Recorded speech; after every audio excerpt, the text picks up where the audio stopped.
Hey guys, welcome back to Dude We Can Fix It. Today we're going to be changing out the key lock cylinder for this 2007 Chevy Silverado. This is the same process for your GMC Sierras, Yukons, Chevy Tahoes, and Suburbans. So let's take a look at the symptoms of what happens when your key ignition cylinder is going out. So what you'll notice when your key lock cylinder is going out is when you insert the key, you can usually turn it one click, but then it's hard to turn the second click, and then you got to jiggle and pull it in and out, and then eventually it'll click to the on position, and then you'll be able to start your truck up. So what we're going to do today is go ahead and replace this ignition lock cylinder. That way we don't have that problem anymore. Start it up. We'll come in the driver's door and look underneath the steering column. Look in this hole here and this hole over here. Make sure you don't have any screws holding that in. If you do, go ahead and remove them. Next, we'll grab the column shifter lever here. Make sure this is all the way up and pull this straight out. Just like that. Now we will remove the lower column cover. There we go.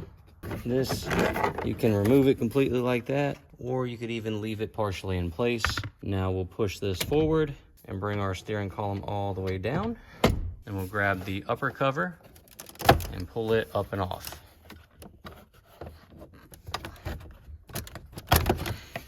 There we go. Now you will need your key.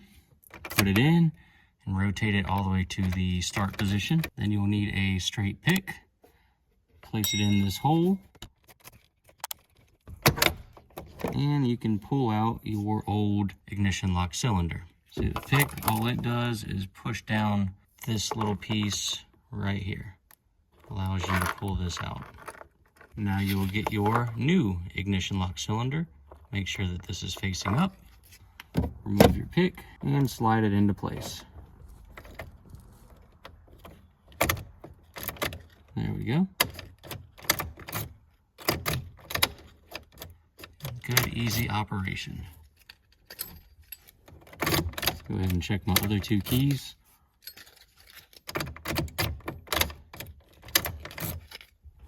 All right, this is now installed. Now we will replace the upper cover.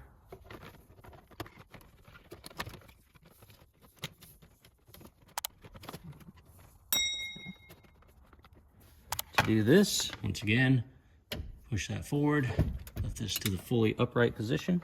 Set the back end first, rotate it up.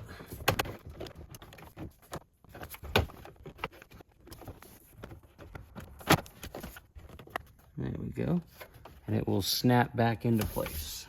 When you're installing this, just go ahead and pull this rubber out of the way. Make sure that you're clipped together in the back and in the front. Run it back down and then fit it back over these grooves. Go ahead and put this back in. You'll want it just like this right here. Shove it back in.